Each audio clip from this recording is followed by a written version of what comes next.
No heipä hei, se on Puhuva Pää tässä taas. Mä ajattelinpa tällä kertaa puhua nuorisotyöttömyydestä ja nuorten syrjäytymisestä. Se on tänä päivänä aika ikävä ja tulevaisuudenkin silmällä pitää hyvin haasteellinen asia. 50 000 nuorta on ilman työtä ja koulutuspaikkaa.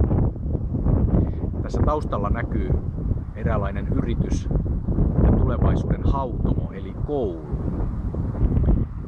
Ei se auta, että laitetaan laastaria haavaan ja rohkaistaan nykynuoria menkää töihin. Kyllä ne syyt löytyvät sieltä syvemmältä. Varhaiskasvatuksesta, peruskoulusta. Jos siellä ei ole resursseja toimia niin, että jokainen erilainenkin oppija huomioidaan ja häntä tuetaan ja autetaan eteenpäin, se syrjäytyminen alkaa. Saa ensi kierteensä jo päiväkodissa ja koulussa. Kannattaapa kyllä kunnan satsata varhaiskasvatukseen ja perusopetukseen ja ehkäistä siten nuorisotyöttömyyttä ja syrjäytymistä ihan oikeilla keinoilla. Valitse oikein, vaalit lähestyvät.